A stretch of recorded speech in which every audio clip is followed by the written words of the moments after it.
الحمد لله حق حمده، والصلاة والسلام على خير خلقه محمد وعلى آله وصحابته أجمعين. برا عزيزة كانم لبروغرامي زاد بابتي تزكية پرورده قناغي دوم قيشتونية بابتي المحبة لابريسيونو رمى موسى سورانتو بيخنو إن شاء الله شرح يكين. المحبة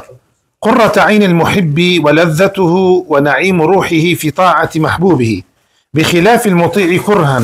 المتحمل للخدمة ثقلا، الذي يرى أنه لولا ذل قهره وعقوبة سيده له لما أطاعه، فهو يتحمل طاعته كالمكره الذي أذله مكرهه وقاهره.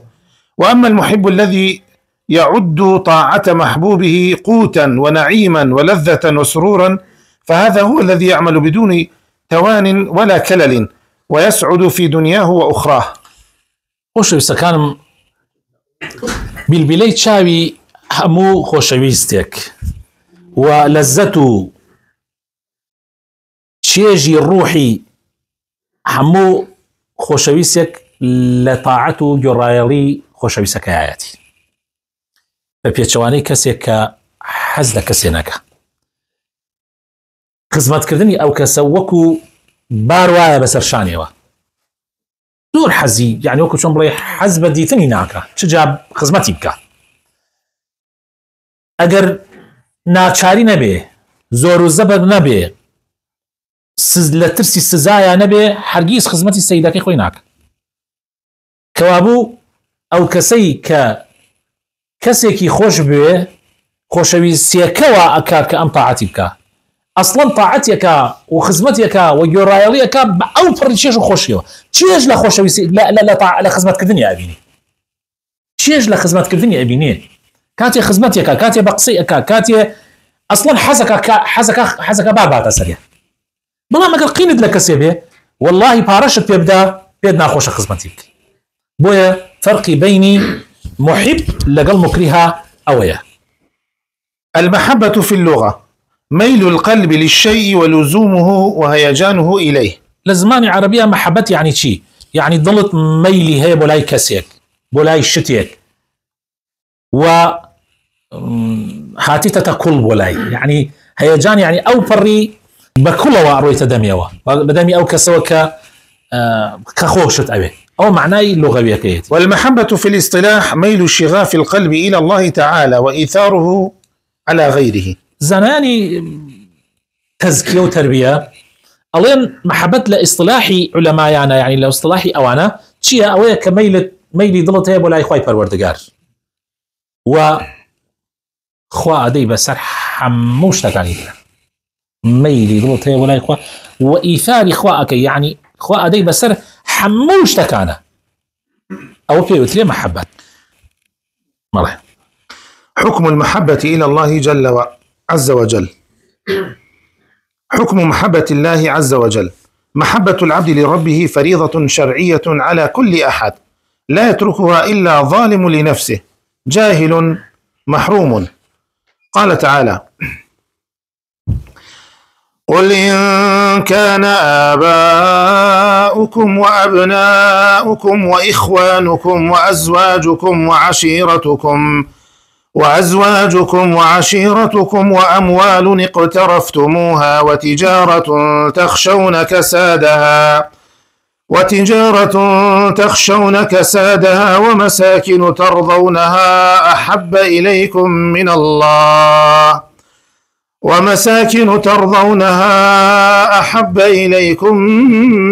من الله ورسوله وجهاد في سبيله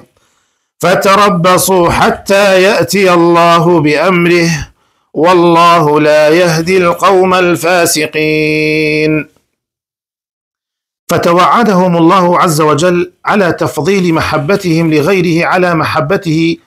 ومحبة رسول الله صلى الله عليه وسلم، والوعيد لا يقع إلا على واجب. وعن أنس بن مالك رضي الله عنه عن النبي صلى الله عليه وسلم قال: والذي نفسي بيده لا يؤمن أحدكم حتى أكون أحب إليه من والده وولده والناس أجمعين. محبتي خوا خوش يستكانم محبتي عبد بو خوا وپروردگاري فەریزەتێکی شەرعیە لەسەر هەموو کەسێ وازی لێ ئێهێنێ کە زاڵم بێ بۆ نەفسی خۆی، جاهیل و نەفام بێ و مەحروم بێ لە ڕەحمەتی خوای پەروەردگار. تەماشای ئەم ئاەتەکە خوای پەروەردگار طبعا من ئەم ئاەتە ئەڵێم واللهی ترازووی تاقیکردنەوەی عەبدەکانە. خوای تەعالە ئەفەرمێ باوکو دایک کوڕ و کچ، یعنی امتحانەکە زۆر قورسە، یەک کەسی دەرناکردووە، برا و خوشک، عەشرەت و بنەماڵە، خزم و دۆستەکانت، پارە و تجارەت و کاسبیەکەت و وەزیفەتەکەت، ئەو خانووی کە دڵت پێخۆشە، ئەو باخ و کۆشک و تەلارەی کە دڵت پێخۆشە، ئەوانەت خۆشەوێ یان خوا و پێغەمبەری خوا و جیهاد لە پێناوی خوا. ئەمە امتحانێکی زۆر زۆر قورسە، یعنی وەڵامدانەوەکەشی زۆر زۆر قورسە. بۆیە کەم کەس لەمە ناجح هەبێ، کەم کەس لەم امتحانە دەرەچێ. جا خوای تەعالە فەرمێ ئەگەر وابوو زۆر باشە، بەس ئەگەر وا نەبوو فتەرەبەسوا، چاوەڕوان بن حتى يأتي الله بأمره، حتى خوای تەعالە فەرمانی خۆی دا ئابەزێنێ. والله لا يهدي القوم الفاسقين. قڕ بەسەری تۆ ڕۆیتە ڕیزی فاسقان و دەرچووی لە تاعاتی خوای پەروەردگار و خوای تەعالە فاسقانیش سەرناخا و هیدایەت نادا. جا ئەمە زۆر خەتەرە بەڕاستی. هەڕەشەکە خوای تەعالە لەو کەسانەی کە ئەو شتانە ئەدەنە سەر محەبەتی خوا و پێغەمبەری خوایە صلی الله عليه وسلم و محەبەتی جیهاد لە پێناوی خوایە. و طبعا ئەڵێ وعیدیش هەڕەشەکردنیش لە شتێ ناکرێ ئەگەر واجب نەوێ، معنەوە شتە واجبە بۆیە خوا هەڕەشاکە. و ئەنەسی کوڕی مالکیشە فەرمێ خوای لە ڕازی بێ، فەرمێ گوێم لە پێغەمبەر بوو صلی الله عليه وسلم فەرمووی بەو زاتەی کە نەفسی منی بەدەسە هیچ کەسێ لە ئێوە ئیمان نایەنێت، یعنی ئیمانی کاملی نییە حتا وەکو منی لە باوک و دایک لە کوڕ و ئەولاد و مناڵ دۆستەکانی نەوەکەی و لە هەموو خەڵکی خۆشتر نەوێت. یعنی ئەبێ کاتێک لە چی کاتێکا دەرەکەی خۆشەویستی تۆ یعنی ئەمانە لەخوا خۆشترە یان خوارد لەمانە خۆشترەوێت لەو کاتەی کە ئەمری خوا پێچەوانەی بەهینی ئەوان بوو ببێتەوە، کامیان هەڵەبژێری، کامیان ئەدەی بەسەر کامیانە ئیتر دەرەکەوێت. قال ابن رجب: ومعلوم أن محبة الرسول صلى الله عليه وسلم إنما هي تابعة لمحبة الله جل وعلا، فإن الرسول صلى الله عليه وسلم إنما يحب موافقة لمحبة الله له ولأمر الله بمحبته وطاعته واتباعه، فإذا كان لا يحصل الإيمان إلا بتقديم محبة الرسول صلى الله عليه وسلم على الأنفس والأولاد والآباء والخلق كلهم، فما الظن بمحبة الله عز وجل. ابن الرجب حنبلي رحمة الله عليه لشرح أم حديثا أفرم معلومة إيما هموما نزانين كمحبتي في غمر صلى الله عليه وسلم لبر خاطر خواه، يعني بو في غمر خوشويسة، يعني تو في غمر دو خوشوي غير لبر خواه، يعني لا خوشويسي خواه، يعني خوشويسي في غمر تابعه قاشكوه بو خوشويسي خواهي پروردگار وفي غمري خواه صلى الله عليه وسلم لبر أو خوشويسة لا إيمان چونك في غمري خواه، يعني لبر خاطر خواه في غمر من خوشوي صلى الله عليه وسلم، ولبر خواه أمري كدو من في غمرم خوشوي بويا في غمرم خوشوي وطاعتكم واتباعكم. جا اگر إيمان دا نمزري إلا بخوشويستي في غمر كلا قوتت خوشتر بوي لمالت لمنالت لدايكت لباوكت لحمو خلقي، اگر في غمرت لوانا خوشتر نوي إيمان التواونية أبي خواتشون، يعني تو في غمر لبر خواه خوشوي بويا أبي إنسان زور أقاي لخوي بيت. أسباب محبة الله للعبد ومحبة شي واكاك إما محبتي في خوي تعالى لدو معنا يعني جيرجير ببي، يعني خوا ما نخوش بي شي واكات زور قرنقة أم خالانة برزان، يعني أم خالانة من بيان باشا لما حاضر باس كري لخطبة جمعية باس كري ماوي جاريك دوباره بكري توا، يعني براسي زور قرنقة. أسباب محبة الله للعبد ومحبة العبد لله تعالى. ذكر ابن القيم رحمه الله أن الأسباب الجالبة لمحبة الله لعبده ومحبة العبد لربه 10. الأول قراءة القرآن بالتدبر لمعانيه وما أريد به. أسباب أو كارانيك واكا خوال دل طوا خوشويز ببي وتوش للاي خوا خوشويز ببي ابن القيم دهو كاديني توا أفرمي أم دهو كارانا أبيت معي أوي كوا تو خوات خوش بي وتخوايش توي خوش بي يكم يان ئەوەیە کە قورئان بە جوانی بخوێنیتەوە تەدەبوری معانیەکانی بکەی، یعنی بیر لە معناکانی بکەیتەوە ومەبەست لە قورئان و لە ئاەتەکانی قورئان چییە. ئەمە وا ئەکات دائما خوات لە دڵا خۆشەویست ببێت. الثاني التقرب إلى الله تعالى بالنوافل بعد الفرائض كما في الحديث القدسي: ولا يزال عبدي يتقرب إلي بالنوافل حتى أحبه. بەڵێ نزیک بوونەوە لە خوای تەعالا بەچی بە سونەتەکان لە دوای فەرزەکان. طبعا فەرزەکان ئەوە يعني زۆر گرنگە، وەلەو حەدیثە پێغەمبەری خوا صلی الله عليه وسلم ئاماژەی پێکە حەدیثە قودسیەکە، يعني هیچ شتێک ئەوە گرنگ نییە کە تۆ فەرزەکان جێبەجێ بکەی، ئەوە زۆر گرنگە. بەڵام دوای فەرزەکان چی وا ئەکا بەردەوام خوات لە دڵا خۆشەویست بێتەوە، تۆش لای خوا خۆشەویست ببیتەوە؟ سونەتەکە، سونەتی نوێژ، سونەتی ڕۆژوو، سونەتی خێرکردن و زەکات و عمرەکردن و حەجکردنی زیاد. وئیتر طبعا ذکرەکان کشی نەوافل لە ذکرەکانی ئێواران، ذکرەکانی بەیانیان و سڵاواتدانی زۆر ولا حول ولا قوة إلا بالله زۆر. طبعا ئەمانە زۆر گرنگن بەڕێزان، والله زۆر گرنگن. تۆ زوانت پاراو بکەی بە ذکری خوا، زوانت تەڕ بکەی، دائما زوانت تەڕ ببێ بە ذکری خوا. من يعني جار من ئەمە تەجروبەیەکی خۆم حەزەکەم ئێوەش ئیسفادەی لێ بکەن. جار من یەکێ لە ذکرەکان ئەگرم، یەکێ لەو ذکرانە ئەگرم زیاد ئەیڵێمەوە. يعني مثلا بۆ نمونە سبحان الله زۆر لەسەر یەک ئەیڵێمەوە. هەوڵ ئەدەم يعني وان پێ بێ مثلا لە دەوروبەر دا ببڕێم، يعني کاتێک ئەو ذکرە ئەڵێمەوە طبعا لە کاتی تەنیاییە زیاتر، هەوڵ ئەدەم لە دەوروبەری خۆم دا ببڕێم، يعني کاتی ئەو ذکرە ئەکەم و ئەڕۆمە ناو معنای ذکرەکەەوە بەڕاستی خوا خۆی ئاگادارە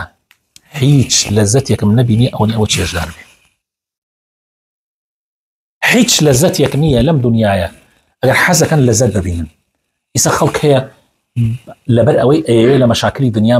لە مەشاغل و مەشاکلەکان و کێشەکانی دنیا ڕزگاری ببێ، ئەڕواتە لیاکەوە وانە ئەڕوا خۆی سەرخۆشەکە، خۆی بێهۆشەکە، ئەڕواعکە لە دنیا. والله هیچ شتێک نییە ئەوەی ذکری خوای تەعالا چێژت پێ بدات و مەشاکلەکان لا بچووکاتەوە. ألا بذكر الله تطمئن القلوب.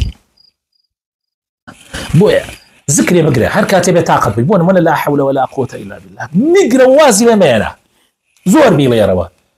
لا حول ولا قوه الا بالله لا حول ولا قوه الا بالله. طبعا بيلا معناه كيف كرواك هيج حول وتوانا يا ربي من هيزم هي نتوانا ما هي نهول وكوششم الا بتونا به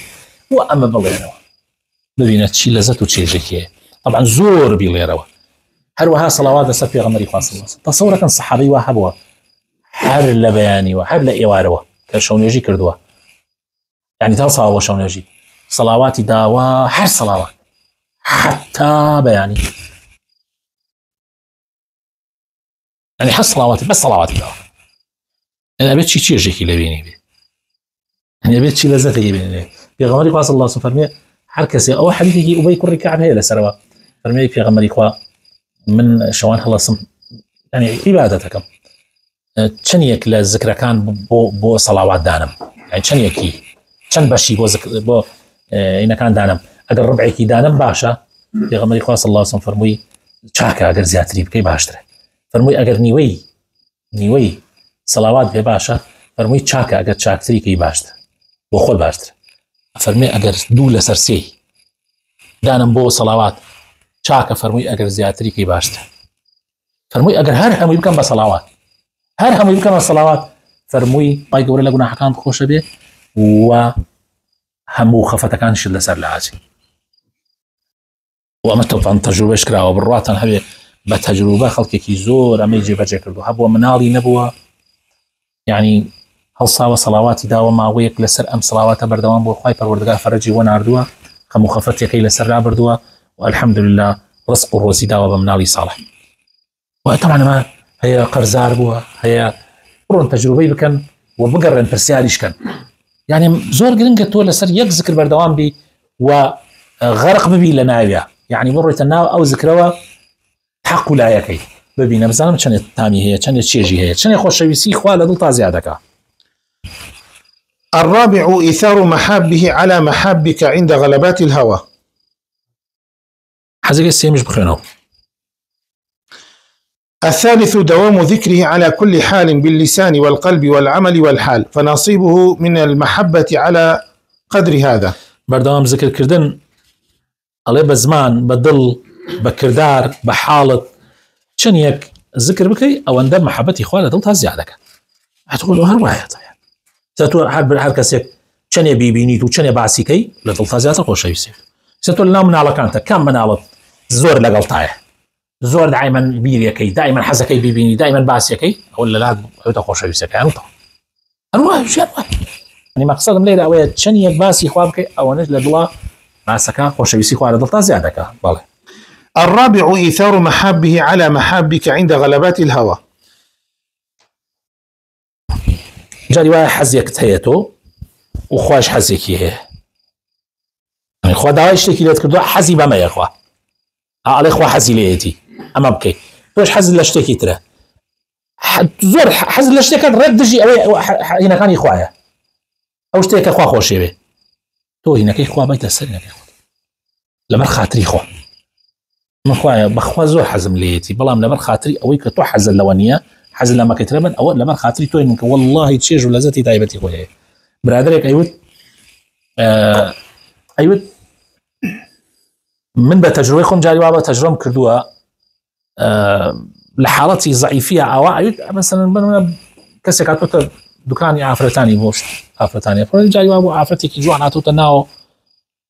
ايوت يتر زور سرنج راكي بو زور جوان بو كي خم جاعته ناو ايوه يتر الشر كي حالتي كي نفسي ناضل ما دروس بوي لا خاطري خوتنا يا ربي خويا اخوي سمن اطعم مسيكم طبعا اطعم بروما دمي ومع ملايكي نرويني لقلابكم ويتر تشيجي تشاي خومي يعني وكوريت تشاي خوم تركم بكردكي بس خويا لا بروي توبيت خوشنيه لا بروي توبيت خوش من ام نظرنا كم وحرامت كردو دواي نظريه كم نظريه دوم امان لا خاطري تو يا ربي خويا من معاملي لقلاكم او يكون ديك بيبيز بي والله مسيديناك بتشاوي شهوت وامانه فرمي بو خويا كخلق ماني كذا يعني طبعا زور حزم كذا طبعا هذا بشر حزك هذا والله اولا لازم بينيا لودوا حستم كذا كاري زور قورم كذا يعني وقت شلون يك صاحب كارت نجي كذا هذا اولا لازم بيني ولي اذا والله اجر سيدي بكر دايات تنحى او سيد كدنيه دواي ترعى جا قد انسان لشهوه يرناخوا على حزغي زاتر ترناخوا يتربكوا ركوا او سيروايه هاتشون يساويش سوير اجر حر لي بخوي هاتير حر حزقي بخوي بس هاتير ناخو الا وضع عزيت هذا زكت تقيني يتسي او هناك فرق كزوره بالله. الخامس مطالعة القلب لأسمائه وصفاته ومشاهدتها وتقلبه في رياض هذه المعرفة وميادينها. بالله خوي تعالى ناوجوانا كاني هي صفة برزكاني هي طبعا زور قرنقة إنسان جاجار يعني بير لا ناوجوانا كاني خواب كاتوا بون من كاتش منظرك يان حالتك أبينيك رحمة وسوزي خوي تعالى تيادي به بير لناوي رحيم بكروا بير لناوي رحمن بكروا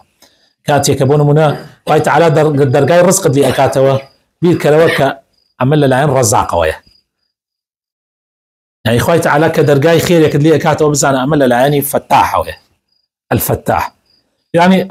كاتي خوي تعالى خذ أباريزي من على كانت أباريزي من بين عبد الرحمن من هاتوا زور مرتبك بو زور حالتي تيكشوبو أمانة يتر جا عادتي وايا من دور وجد نبينيت ودواعي بيتها واعي تعيبت يعني باوشم فيها كاتا يعني اللي تيكشونك يا هي يكسر وين مني هلا بيرنو باني دايكي كردو أنا تمنش زاني متشتكي رويش نبوه سيرم كل خليك بو توشي حادثة بأما طوري بيبو أمانة ترسي زور خراب ترسان دبوي يعني زور يعني وكولي خليك بو اللي دا وتر حالتي كي زور راحتي بسرعات يعني باورك يكسر خويلك وتناني فينا قرا تر زور ترسان دبوي بيرم لو كردوتم سبحان الله خويا يا حفيظ يا الله ما قدرت حفظيتو النبي ما يعني لو لحظات من لديوني باورك يتر بردام او حفيظها على سرزوان يعني اقل رحمتي اخوانا بيخوز ده هكذا ما طر كعجي خوي تعالى لو انا ما ويك تبو من الله من ايلته تا ظلم قبار نبيت ها يعني امانه دائما تدير للرحمه كان يخواب كلو بير لا ناوجوانا كان يخواب كلو ربطي كباوش تعني كل الدنيا تشتبه يا دات الريقات يا بتشاو تيبيني يا بجو اي بي سي زور قرنقه تر حفيظ لكاتي خويا فتاح لكاتي خويا الرزاق لكاتي خويا الرحمن الرحيم لكاتي خويا ئیتر لە کاتێکا بێتاقەتە بی بیرکەرەوە کە خوای تعالی ڕەئوفە، کە خوای تعالی غەفورە، کە خوای تعالی زۆر بەسۆزە، زۆر لەطیفە، یعنی بێئومێد مەبە لە ڕەحمەتی خوای پەروەردگار. ئەمانە زۆر مهمە. ئەوە طبعا ئەم قسەکردنە، ئەم تاوتوێکردنە لەگەڵ خوایە، دڵت لەگەڵ خوایە، ئەوە طبعا ئەوە خۆشەویستێکە زیادەکە.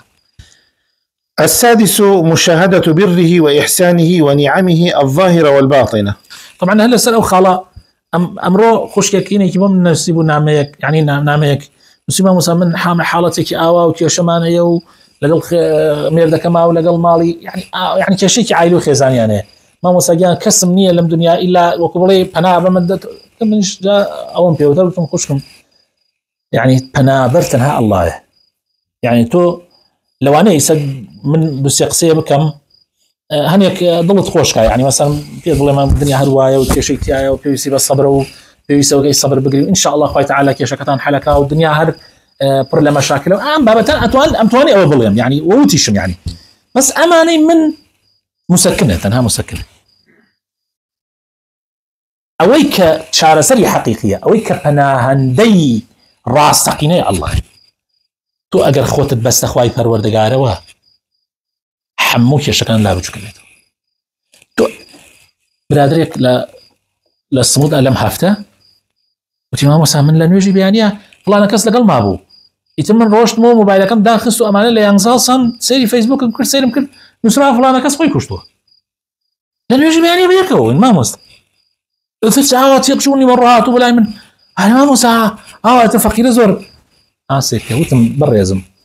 بالفعل لواني أو برادرة نجي بياني بكا لواني مثلا شي بي لواني شي بلام زور قرنقة أو برادرة كاتي خمو أبو تيمزاني خمو كشي هي يعني بس قرنقة أو بريزة وقتي لقل خوايا يعني بيواندي لقل خوايا مزبوط كا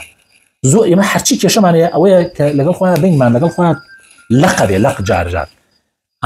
سستيا كاكريتا بين مانو كابوتو زيبان جهازي ضل مان أقريه جهازي أنت جهازي ضلا شبككي دائما بيوي سبو أوي بقود به نيلي تفوتوز بيجري نيلي كلز بيجري أبدا دائما أو تفوتوز لادي أو كل سنة لادي كل سو تفوتوزي ضد جهازي ضلت لقى الخوايا بوا أبي كتو زور أستغفر الله بكي كتو زور ذكر بكي بوي ك بير زور لنا وجوانا كان يخوي پروردگار بكي توا أمر ربطك دائما تعزاكاتو دائما شبككت فولة دائما لسر درجي سطو نوتو نوسطا يتر أو كاتت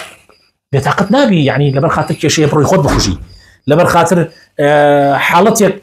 او كاتل لقل خوايا كبيونديت تشاق والله خواي تعالى فرياتك فرياي ناروحتك كانتك برا تنها منو تونين كقرزارين تنها منو تونين كغنبارين تنها منو تونين كيشيك ما توش بلا دنيا والله اگر بير كيتو لجيان نامي بيغمري خاص الله عليه وسلم خد بيغمر ب 20 نمونه يبرا بيغمري خاص الله عليه وسلم هم دنيا او آسان بوك خوي تعالى أفرمي أجد دعوابكم خوي تعالى أحد بوك تألتون بوك تألتون يبغى هم بيغمري خوي وفاتك بقر زاري وفاتك بيغمري خوي صلى الله عليه وسلم مالكاني كميوان ديت ومالكي والله بريزان يسا أقبروي تماشي حجركي دايك ما عايشة بكي يسيش لا يزال كفوزي فرعاني كلاواتوا يسيش هذا حجريكي بتشوكا جيت شوار 6 بينج ميواني تيانا بيت لكاتي بيغمري صلى الله عليه وسلم 2 متر بس 1 متر بوه او مالي بيغمر بوه او ديوخانه كي بوه وشني جني بوه شني ملالا كان بوه وهي بالريزان اما ابي حتى نكراوه حتى كاتي نيجي على سري كدوا بيغمر صلى الله عليه وسلم تصور كان بيغمر صلى الله عليه وسلم كان يجي لسر كراوه لنا حجرك يا نيجي على سري كدوا جاري دوان وسيان روين تجور نيجي لو انا يسيك لما بلا باشا بيغمر بون ينا بنا مزغوتك هو مزغوتك حينا كبيك باب السنه مين جنازه لنا مزغوتان يجي لسر في غمري خاص الله صلى الله عليه وسلم حجرك إخوان نوجانا سريك هجا ريدو الصحابة سي صحابة شو جورو يوان تواون دو آفرتان أمجا نوجانا سريك حجريكي بتشوف جي ده صحابيتي أنا كرداتو يعني أقل حب بريكو بيكيش بو الساعات بوي برزان ما بستم في غمري خاص الله صلى الله عليه وسلم حاريوه يتي ما بوتشي يعني خفت بخوين كخوشة يستركان أواني كخواز زور خوش يعني يستوى بقرزاري بنداري بنا راحتي قرانو يعني جيان جي امتحانه والله جي خوشينية يعني أبيتو دائما توقع بكي أما الزور قرنقا أم لفظات ليم يور بقرن وكو خوي شو كهمو جارين قصناي يعني أبي دائما تو لتوقع بك يسر ويتوج نكاد مرجوي هي أبي دائما أم توقع بكي حمول روجي أبي أم توقعتها زكيتوا حمول روجي كمن على كان بجي ديالي أبي بتمابي كجرايتوا من على كت نبيني توا همول روجي كمالكت وسياركت وشيكت شيكت جيت يلي أبي وادايني كرويتوا سوتابي همول روجي أبي كإسم أم مجلس دانشتين أبي حساب ممكن كجاري ذهات واتين ويجك ما لينا ما أبي أبي أم توقعاتنا تبي أجر تو أم توقعاتنا نبي والله توشي صدمة أبي كاتك ككارساتك توشبي كاتك دوسك أمري كاتك خوشويسك أمري توشي صدمة أبي توشي حالتك إرباك أبي لو أنا إخوان أخواز حركيك بكي خواد برانجي أما مهمة أم خالة أما بكن بدرسك بكن حوض القتل بيتنج يعني برينا مرجنية من حتى ماوم خاوني أو جنون علبم خاوني أو مالبم خاوني أو سيارة بم خاوني أم لا شجوانة بم هذا دورني يعني مسك يعني بودورة يعني بو الصحابة بو كيربو كاك ابن عباس بعرض شاي كيربو برا أنس كوري مالك هردو شاي كيربو كاك برا زورك لأصحابان بكيري قران طول الله تعالى يعني ما مثل بنابيناي والله انت عرب على اعماء تي مش او لفظه بكادينين كيشانيه نابينامي كيربي اما بس ما كيري ضمنيه يعني ما بس ما هردو تشاوي لدزدا وحافظون يعني خدورنيه يعني ما ور ما دزدا يعني دورنيه الروجه بيان دو قاتل دزبدي يبو كم كسي لسب يسال كرسي او طالينا كم كسي يسا كاتي خوي خوي وطني خوي نكردو تو بدا يعكس يسال سرجيكا كوتو ابي جنو من الباكي كانوا أبي أجنو منال الحفاظي بوب بس دايبي بوب بس يا خوش يبسكان أم توقعتها به هردم تو أبسري تخواو والله مكي شكان من أو يستقيمة بش يلد المان علي الخوايا والله لا أزاني شو أنا بريزان ها شون أم نمونتان بوبيان ما وك أوايا تو إيسا إيشكتها إيشكي زهر زول قرنقتها پێویستەکە بڕۆی بۆ لای بەرپرسێکی گەورە توی کەسێکی زۆر گەورە ئەناسی زۆر دەسڵاتدار زۆر کار بەدەست ئەگەر بڕۆیتە لای و لەوێ بێتە خوارە هەموو کارەکان بۆ ئاسانە بێت بەڵام تۆ ڕۆیتە خۆت ئاڵکانەتە حرەسی بەردەم دەرگاکەوە تەکلیف لە ئەو حرەسە ئەکەی مەشغوڵی ئەو حرەسە بووی ئەو کابرا گەورەیە دەبیر چووە کە لەوێ بێ هەمووی لە بەردەم تا ئەلەرزێتر تو خليك بيدو التكليف لا ما كيتوانيش طبعا خذ زاني ترحرس شلون شد قورة عكاتو فراش شلون شد قورة عكاتو وكاكا يترعوايا والله انا تقول السلوى بيجو خواروا يترك الشكان هم يحرب اما بشيك لظلمان بس تو تخواو زورك لظلمان روياي بو جن بو منال بو كيتش بو كر بو بارا بو سروت بو وظيفه بو دايكو باوك بو براو خوشك بو بطاقه بين كاتي يك شتكي بسيط بقى يكسرها الله شي يعني جاري واحد يك لواني خزمك لواني هر دم تشاو دا تيك اسري ما بيتيك زور جاره سم زور جاره بس معنا دي سيرك اي حركه يك توزك لوتمان لي كاتلاو بطاقه بين الجن معنا منال معنا كر معنا برا معنا اموزا معنا مام معنا خال معنا يك بطاقه بين بس والله ربك كمان ليل خويا قايم به حج بطاقه معناك شو كاتر من خويا بس امي تر بشرو بشري قابله غلطك وقابله اواسيرك بتشوك يتولى بس تو كأمت لا جورا بو أخوا نعوذ بالله أخوات لا بتشوك بيتو بو دائما غبارة بيبوش بتشوك كان بس كأخوات لا جورا بو عبد كان لا بتشوك بيتو حمشتك لا بيت الزرية أم كلمة لبير مكان والله أمام من لام لحمود درسك ما يمتلئ يعني يا ما أمر تمام لقى أخويا إن شاء الله بإذن أخويا فروتقار نعفوتين مشاهدة بره وإحسانه ما وسا يعني بيركدنا ولا بر إحساني خوي فروردقار لتشعك كاني خوا بسرتوا لنعمة فراوانا كاني بسرتوا ظاهر وباطن يعني كاك جار مثلا كشمان بطاقة من كاتي كورك مان بمري كشمان بطاقة من نسا كورمان بمري لا هزايا يا بس بير كروتا كورة تدمر كورة يترتاح يعني خويا كورة يتركدها كاك تشايك إلا دزدات تشايك ترتاح كاك زوانت أجر توزك يا شيكي بدرز بيه واي تعالى عندامي تربية داوا يعني أورجا برادري وتي بين دانشين با عندما كان حساوك مثلا من خواني چند دفتر وتي سي ما كشمان بطاقة لبروي يجني هيچ معنيه بس وتي بيه حسابي كاين قشت عندما لا لاشمان چند دفتره وتي سيرا كي تو خواني صدها دفتري واني هر عندما كنت چند دفتره تو دفتر مو چنيك بدي تو پنجه بدرس نابيتو داي واني چاوي گوه چند دفتري ايوه خەڵکەیە بۆ نمونە کلێک ئەکڕێ وەچەندێکی کڕێ ینی گورچی لێ خەڵکەیە بۆ نمونە هەموو ئەندامێک لە ئەندامەکانی لاشت بیری لێکەوە چەند دەفتەرەکە تۆشتان هەر سیرەکەی ئەو نعمەتان یا ئەو بێجگەلەوە من الحەمدولله لەدەیها نعمەتی ترشە ئەژێ بەڵێ حوتم. السابع وهو أعجبها انكسار القلب بين يديه. الله أمان لا يخوان زور مهمة دائما إنسان أو رجال لقتيكم بيني زور كاريجري تيمكر لقتيكم على التلفزيون إنه برادرك لبالي تعبئة هين يكرت يستجاب حالي لا هذا وضع كبير كاتي الالكايا كي زور عجائب الالكايا يعني اتهجان جوازه چەند خۆشە تۆ لە بەردەمی خوای هەست بە زەلیلی بکەیت چەند گەورەبی هەستکەی تۆ انکسارت هەیە لە بەردەمی خوای پەروەردگار نەنازی بە عەزەمەتی خۆت بە عەقلی خۆت بە قووەتی خۆت بە عەشرەتی خۆت بە بنەماڵی خۆت نەنازی بەڵکو هەستکەی تۆ لە مێروزەیەک بچووتری لە بەردەم خوای پەروەردگارە ئەوە زۆر مهمە. هەشتم. الثامن الخلوة به وقت النزول الإلهي آخر الليل وتلاوة كتابه ثم ختم ذلك بالاستغفار والتوبة. الله والله يا سلام خلوت كردن لش لو كاتيكا خوي پروردگار دا بازه سلاس لو كنتي شهر بس كنتي شهر خلوت كردن لو كات يعني لقل خويا هنشي دا هالصيد شن لا بري قران بنيوج كانتو نيوج كيتو شن لا بري قران خنيتو كوتاي باستغفار وتوبه من اول رجعت حدايك ممكن نازم ليه ربو يا لشوني كيتربو قلت من تحداك هركس شو نجيبك ببياني قناح تحدى لا تغير بس شو نجيبك يعني خالصا بفاي فرد تحدى نعم يتخوا خوش يسي خوا اجت ضلطو الروجا بس 4 ساعات يترتو دائما بس يتخوا فرد التاسع مجالسة المحبين الصادقين والتقاط أطايب ثمرات كلامهم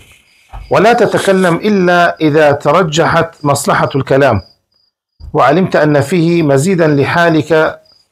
ومنفعة لغيرك. دانشتن لقل أوانيك كخوايا خوش به چند خوش إنسان لقل خوش بيسر راستقين كان يخوايا بجي سجوانا كان ينور بكري قصيبكي دائما قصيبكي كإسفاديه هيا خد دور بقري لو قصي كزرري بخوت ومسلمانات وجزء مهمة أو طبعا من واسكم زوانا في غمري خاصة وصباسي فرزخاني إسلام وواسي سنة كان وواسي زور شتكا لحديثك يا دعاء ولا أخيرا الله أمهر هموي بسراوة تشيوا زوانا بنجي خوي زواني قلت أبو معاذ فرمي أي في غمري خاص زوان يعني بو زوان آوا فرمي معاذ لباري دايكت بشوي هنا كويني كيف غمر كلمة خوشية لقى صحابة خوشي سكان عليه الله أم زوانية كإنسان أخات أجري جهنم أمية حرشي كردوها هي بسراوة أموه أو خلقي كأخرنا ناو أجري جهنم هموي برهمي زواني أنا بله. العاشر مباعدة كل سبب يحول بين القلب وبين الله عز وجل. هذا ابن القيم آخر شت كإمام ابن القيم بس كأيش أويه دور بقري لحرشتي كالضلب لا ينام ضل عسان نيتو كاكتو إيسا موبايلك زور خوش يسال ضلتا أمادي بخيتنا أو أمادي حر عوابك بيد داس من علاوة أمادي يعني بيد تقيدار وديوارة والله كسمان واناكي حر موبايلك هزان بايش بنايكين لما تشوف جيان من لسال موبايله زور بيش شتيو استوى موعده إيشتا كاسبيتا تحصاني نوشتا حموش تكان لسال موبايلك أي ناكلتو